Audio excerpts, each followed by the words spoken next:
जय भीम, नमो बुद्धाय। आप देख रहे हैं WH न्यूज। मैं हूँ विजय खौसे। इस वक्त मैं चंद्रपुर के दीक्षा भूमि पर हूँ और चंद्रपुर के दीक्षा भूमि पर है 69वां धम्म चक्र। क्या आपके मकान की छत टपक रही है? बारिश में हर बार यही परेशानी। अब और नहीं, IBL एक्रेलिक केमिकल्स लेकर आया है छत टपकाव बंद करने का पक्का और असरदार सॉल्यूशन। अनुप्रवर्तन दिवस जो है यहाँ पे बड़ी धूमधाम से मनाया जा रहा है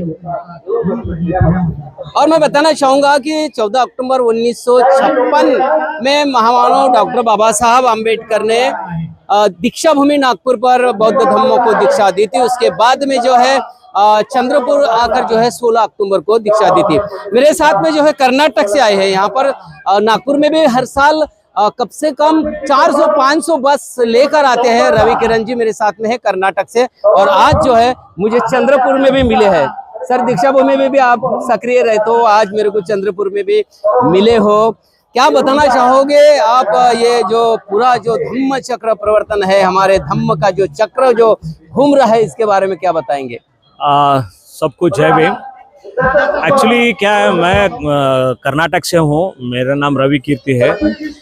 मैं पिछले 18 साल से कर्नाटक से जो लोग हैं, अपने समाज का जो अछूत लोग हैं, उसको लाना, इसको इधर बहुत बनाने के वापस लेके जाना, ये जो प्रक्रिया है ना, मैं पिछले 18-19 साल से मैं करता आ रहा हूँ।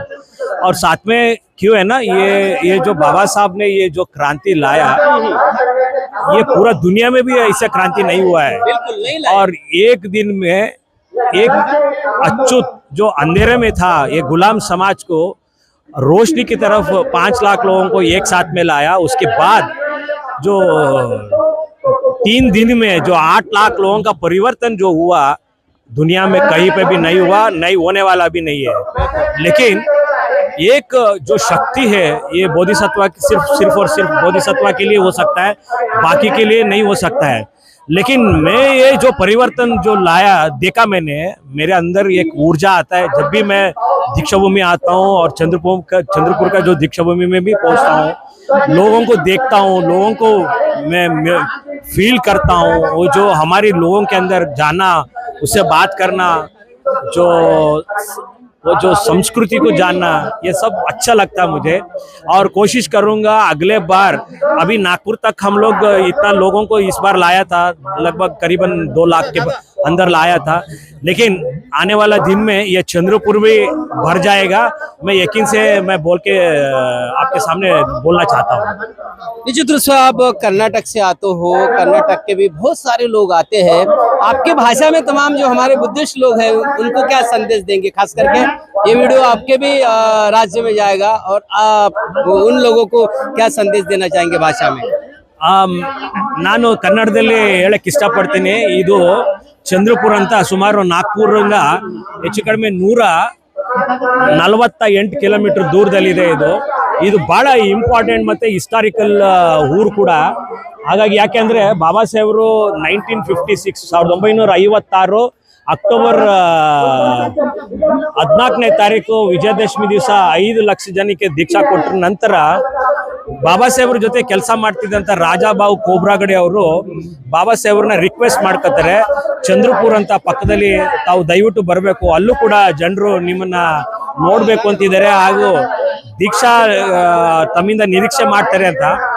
ಬಾಬಾ ಸಾಹೇಬರು ಕರೆಕ್ಟ್ ಆಗಿ 16ನೇ ತಾರೀಕು ಬೆಳಿಗ್ಗೆ 4 ಗಂಟೆಗೆ, ಅರ್ಲಿ ಇನ್ ದ ಮಾರ್ನಿಂಗ್ 4 ಗಂಟೆಗೆ ನಾಗ್ಪುರ್ನ ಬಿಡ್ತಾರೆ. ತಿಂಡಿನೂ ತಿಂದಿರಲ್ಲ ಅವಾಗ. ಈ ನಾಗ್ಪುರಿಂದ ಚಂದ್ರಪುರ್ಗೆ ಬರೋದು ಈ ದಾರಿ ಇದೆಯಲ್ಲ, ತುಂಬಾ ಕಾಡು, ಹುಲಿಗಳು ಇರೋಂಥ ಕಾಡು. ಬಾಬಾ ಸಾಹೇಬ್ರಿಗೆ ತುಂಬಾ ಹಸಿವಾಗಿರುತ್ತೆ. ಒಂದು ಬಹಳ ದೊಡ್ಡ ಇತಿಹಾಸನೇ ಇದೆ ಬಾಬಾ ಸಾಹೇಬ್ರು ಇಲ್ಲಿ ಬರೋದಿಕ್ಕೆ, ಇಲ್ಲಿ ಬಂದು ದೀಕ್ಷಾ ಕೊಡೋದಿಕ್ಕೂ ಕಾರಣ ಇಲ್ಲಿದೆ. ಯಾಕೆಂದ್ರೆ ಅದಾದ ನಂತರ ಬಾಬಾ ಸಾಹೇಬ್ರಿಗೂ ಹುಷಾರಿರಲ್ಲ, ತುಂಬಾ ಟಯರ್ಡ್ ಆಗ್ಬಿಡ್ತಾರೆ. ಇಲ್ಲ ನಾನು ಯೋಚನೆ ಮಾಡ್ತೀನಿ ಅಂತ. ಬಟ್ ಆದ್ರೆ ಬಾಬಾ ಸಾಹೇಬ್ರು ಧೃತಿಗೆಡಲ್ಲ, ನಡಿ ಬರ್ತೀನಿ, ಎಷ್ಟೇ ಇದಾಗ್ಲೂ ಪರವಾಗಿಲ್ಲ, ನಾನು ಬರ್ತೀನಿ ಅಂತ ಹೇಳಿ ಬಾಬಾ ಸಾಹೇಬ್ರು ಚಂದ್ರಪುರ್ಗೆ ಬರ್ತಾರೆ. ಬಂದಾದ ನಂತರ IBL ಉಳ್ಕೊಂಡಿರ್ತಾರೆ. ಆಗ ರಾಜಾಬಾವು ಕೋಬ್ರಾಗಡೆ ಹೇಳ್ತಾರೆ, ರೆಡಿ ಇದ್ದಾರೆ ಸರ್ ಅಂತ. ಇದೇ ಭೂಮಿನಲ್ಲಿ ಇದೇ ಜಾಗದಲ್ಲಿ ಬಾಬಾ ಸಾಹೇಬರು ಸುಮಾರು 3 ಲಕ್ಷ ಜನಕ್ಕೆ ದೀಕ್ಷಾ ಕೊಡೋದ್ರ ಮೂಲಕ 22 ಪ್ರತಿಜ್ಞೆನೂ ಕೂಡ ಬೋಧಿಸ್ತಾರೆ. ಇದು ಬಹಳ ನಾಗ್ಪುರ್ ದೀಕ್ಷಾ ಭೂಮಿ ಎಷ್ಟು ಪವಿತ್ರವಾದದ್ದು ಅಷ್ಟೇ ಇದು ಕೂಡ ಪವಿತ್ರವಾದದ್ದು. ಯಾಕಂದ್ರೆ ಬಾಬಾ ಸಾಹೇಬ್ರು ಕೊನೆಗೆ ಬಹಳ ಅಳ್ತಾ ಹೋಗ್ತಾರೆ ಇಲ್ಲಿಂದ, ನಾನು ಇನ್ನೊಂದ್ಸಲ ಬರಕ್ ಆಗಲ್ಲ, ದಯವಿಟ್ಟು ಕ್ಷಮಿಸಿ ಅಂತ. ನಿಜವಾಗ್ಲೂ ಈ ಜಾಗನ ಮರೆಯಕ್ಕಾಗಲ್ಲ ನಾವು, ಯಾಕಂದ್ರೆ ಅಳ್ತಾ ಅಳ್ತಾ ಬಾಬಾ ಸಾಹೇಬ್ರು ಹೋಗ್ತಾರೆ ಇಲ್ಲಿಂದ. ಆದ್ರಿಂದ ನಾನು ರಿಕ್ವೆಸ್ಟ್ ಮಾಡೋದೇನಪ್ಪ ಅಂದ್ರೆ ಕನ್ನಡಿಗರಿಗೆ, ನಾಗ್ಪುರ್ಗೆ ಬಂದ್ಮೇಲೂ ಕೂಡ ನೆಕ್ಸ್ಟ್ ಇಯರ್ 16ನೇ ತಾರೀಕು ಇಲ್ಲೂ ಕೂಡ ಬಂದು ಹೋಗಿ ಇಲ್ಲೂ ಕೂಡ ದೀಕ್ಷಾ ಪಡೆಯೋದ್ರ ಮೂಲಕ ಹೊಸ ಮನುಷ್ಯರಾಗಿ ಹೋಗ್ಬೇಕು ಅಂತ ಕೇಳ್ತಾ ನಾನು 2 ಮಾತುಗಳನ್ನ ಮುಗಿಸ್ತೀನಿ. ಜೈ ಭೀಮ್, ಜೈ ಭಾರತ್. नक्की आप देख रहे हैं हमारे जो रवि कीर्ति जी है भावुक हुए हैं। निश्चित रूप से भावुक होना जरूरी है, क्योंकि बाबा साहब अम्बेडकर ने हमारे लिए बहुत कुछ किया है और आंखों में वो आंसू आ रहे हैं। तो समाज ने भी जागरूक होने की जरूरत है। हमारे ऐसे जो, क्योंकि हमारे समाज में ऐसे लोग जो है ना, यही भाव खास करके बाबा साहेब अम्बेडकर के विचारों को, तथागत भगवान गौतम बुद्ध के धम्म को देश दुनिया तक के पहुंचाने की ये कोशिश करते हैं। निरंतर ये समाज सेवा में लगे रहते हैं। मैं बताना चाहूंगा रवि कीर्ति जी के बारे में, कर्नाटक से कोई मामूली बात नहीं है, कर्नाटक से 400-500 बसेस भर कर जो है वो नागपुर में आते हैं। उनके रहने की व्यवस्था करते हैं, उनके खाने की व्यवस्था करते हैं, और उनकी एक जिद है कि बाबा साहब अम्बेडकर ने जो धम्म दिया है, बौद्ध धम्म दिया है, उनका हम ज़्यादा से ज़्यादा प्रचार प्रसार करें और भारत बौद्धमय करे। रवि कीर्ति जी, आपका बहुत बहुत शुक्रिया। आप बहुत बड़े भावुक भी हुए हैं और निरंतर आप इस धम्म के काम में लगे रहते हो, और आपको ऐसी ऊर्जा मिले और भी ऊर्जा मिले। बिल्कुल बिल्कुल, क्यों मैंने आंसू बहाया ना, बाबा साहब इधर आने के बाद बोलते हैं मैं कभी आ नहीं सकता हूँ, ऐसे बोल के गया, इसलिए मेरे आंखों में आंसू आया, क्योंकि बाबा साहब कभी वापस नहीं आया इधर, इसलिए बहुत भावुक हो गए मैं। बाबा साहब अभी भी जिंदा है, ऐसा लगता है ना? यस, बिल्कुल सही है, बाबा साहब जिंदा है, इसलिए मेरे को भावुक हो गए मैं। बाबा साहब कहीं नहीं है, ये लोगों के अंदर है, मेरे अंदर भी है। और मैं इधर वादा करता हूँ आने वाले दिन में बहुत लोग कर्नाटक से लाने वाला हूँ। यही बात रखते हुए मैं, मेरे भाई ने मुझे अपॉर्चुनिटी दी आपसे बात करने के लिए। धन्यवाद। जय भीम, जय भारत।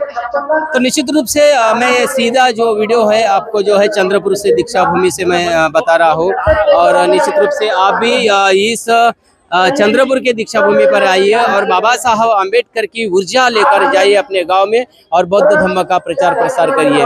WH न्यूज़ को लाइक करिए, सब्सक्राइब करिए और WH न्यूज़ को धम्मदान भी करिए। जय भीम, नमो बुद्धाय।